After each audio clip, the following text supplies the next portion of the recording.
Bonjour à tous, j'espère que vous allez bien. Ici Vigil Badamassi, ingénieur de conception en géotechnique et ingénieur des travaux chez ETS Faramendi Building Management SARL. Aujourd'hui, vous êtes avec nous, comme d'habitude, sur notre projet de construction d'une bibliothèque au monastère de Kermoussa. Et ce que nous allons réaliser aujourd'hui, c'est le coulage des semelles isolées sur poteau. Et pour le faire, nous allons utiliser la pompe à béton qui est juste derrière moi. Donc, je vais vous donner quelques conseils rapides que vous pouvez suivre, bien que vous pouvez exécuter pour pouvoir vous assurer que cette étape-là se passe vraiment à merveille. Donc, il faudrait savoir que lorsqu'il s'agit des éléments en béton armé, il y a 3 étapes importantes. Nous avons le coffrage, nous avons le ferrage et nous avons le coulage du béton. Donc, il faut veiller à ce que ces 3 étapes-là soient respectées. Donc, en ce qui concerne le coffrage, vous allez vous assurer donc que le coffrage soit donc bien réalisé. Et ici, nous avons utilisé un coffrage perdu en briques. Donc, au lieu d'utiliser des planches, nous avons utilisé des briques.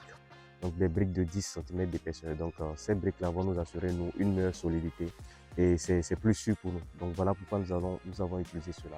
Après, en ce qui concerne le ferrage, il faut s'assurer donc que les armatures respectent donc les prescriptions du bureau technique. Donc, il faut s'assurer à ce que votre ferrage ait été attaché selon les documents techniques qui ont été donnés. Après cela, il faut aussi s'assurer voilà, que le ferrage a bien été fait, que les semelles sont bien placées aux emplacements qu'il faut, que les amanches photos sont bien verticaux et que c'est au niveau. Donc également, il faut s'assurer à ce qu'il y ait des cales béton à l'intérieur. Donc les cales béton sont ces éléments-là qui vont permettre à ce que voilà, le ferrage ne soit pas directement collé voilà, à la base du béton et vont permettre également à ce que le béton puisse entrer à l'intérieur des mailles du ferrage. Donc c'est très important.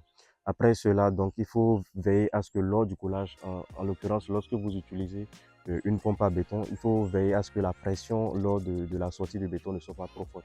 Parce que si c'est trop fort, ça va bouger le ferrage et c'est pas bien.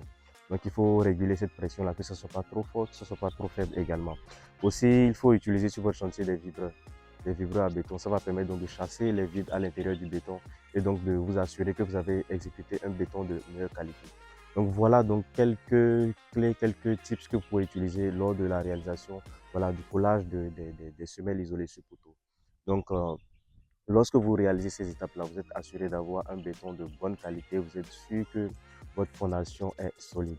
Donc après ces étapes, nous allons passer au coffrage, voilà, des amorces, photos, ainsi de suite. Donc ne manquez pas les prochaines vidéos, soyez avec nous pour suivre l'évolution de vos projets. Merci beaucoup, bonne journée.